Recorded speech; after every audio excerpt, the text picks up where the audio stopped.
How is PTSD different from anxiety and depression? Hi everyone, my name is Nessa and I'm a clinical hypnotherapist. As I mentioned in the previous videos, the subconscious mind holds all of our knowns. That includes our memories, our habitual patterns, as well as our beliefs and past learnings. Aside from things like knowing how to tie your shoes or ride a bicycle or driving a car that fall under the domain of the subconscious, conditions such as PTSD also fall under the same category. The memory of the traumatic event can get stuck in the subconscious. This can result in a negative reaction whenever an external stimulus reminds us of the original trauma. If we address PTSD based on the Diagnostic Criteria of the DSM-5, it falls under these 5 categories. There's exposure. What it means is that you experience a traumatic event such as a violent attack, an accident, anything that can happen suddenly and leave you feeling traumatized. Or it can be an ongoing, prolonged series of traumatic events, such as any psychological or physical abuse that has changed the way you see the world around you. As humans, our brains is designed to respond to any kind of threat or danger by activating the fight, flight, freeze response. PTSD is a result of the imprint, the effect that the trauma has left in the brain, as well as in our physical body. And we live every day as if that trauma is reoccurring over and over again, basically reliving the event. How can we change that? We cannot erase the memories of the traumatic events, but we can directly address the event and the effects by accessing the information that is stored in the subconscious, as well as the physical body, and by examining the traumatic event and the emotions surrounding it. We're able to identify the triggers and help you gain control over it, and also help you detach from its negative effects. The second diagnostic criteria is intrusion, meaning repeated, involuntary, and intrusive distressing memories of the traumatic event, such as nightmares, flashbacks, sleep disorders, persistent stress, tension, anxiety, and negative reactions to anything that could be a reminder or cue of that event. Many people who experience these symptoms often feel a total lack of control over their minds and bodies, as if the trauma had hijacked their sense of agency and free will.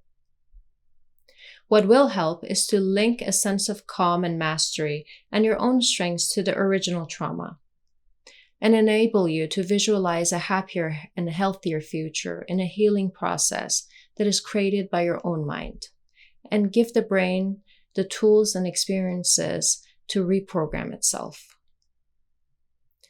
The next criteria is avoidance. That's when we try to avoid any reminders of the traumatic event. These avoidances can happen in different ways. For some, it may be by avoiding people, places, activities, and situations that trigger these distressing memories for them. People may try to avoid remembering or even thinking about the traumatic event, or they may resist talking about what happened or how they feel about it. Some people also avoid by disassociating via substance use or addictive behaviors. We try to avoid situations in order to distance ourselves from the memory of the trauma. But when the trauma is rooted within us, what good does avoidance really do? In order to get to the root cause and clear the negative effects of the situation, we need to diminish the anxiety that is associated with the trauma first. We do that by regressing the person, meaning taking them back to the event, and disassociating them, meaning detaching them from the negative emotions associated to the trauma. The primary goal here is the restoration of the self and finding an inner balance, as well as creating a healthy connection to the brain and the physical body. We also have alteration. That's when we form negative thoughts, beliefs, feelings about ourselves or others. Thoughts like, I'm bad, or no one can be trusted.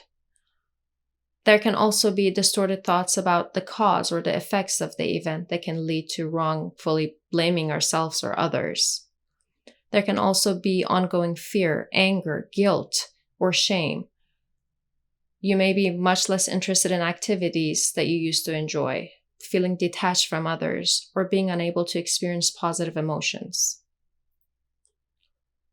We can help by changing those distorted beliefs and reclaim what was lost.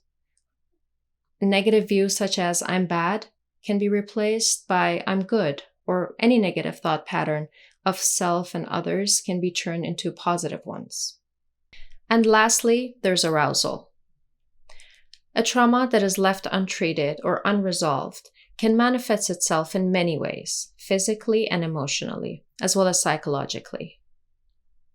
Some of those symptoms can be being irritable and having angry outbursts, behaving recklessly or in a self-destructive way, being overly watchful of your surrounding or having problems concentrating or sleeping, as well as chronic pain.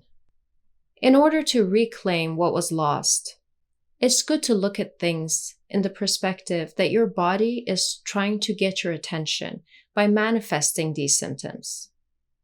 It wants you to notice the stuck trauma, that unresolved action that couldn't be done at the time of the event, needs to get addressed and eventually released in order for the healing to begin. I hope this video was helpful for people who have experienced or are experiencing these conditions and symptoms, and know that there are ways to take back control of what has been lost and reclaim happiness in your life. I will end this video with a quote from Maslow. "One can choose to go back towards safety or forward towards growth. Growth must be chosen again and again. Fear must be overcome again and again." Thank you for watching.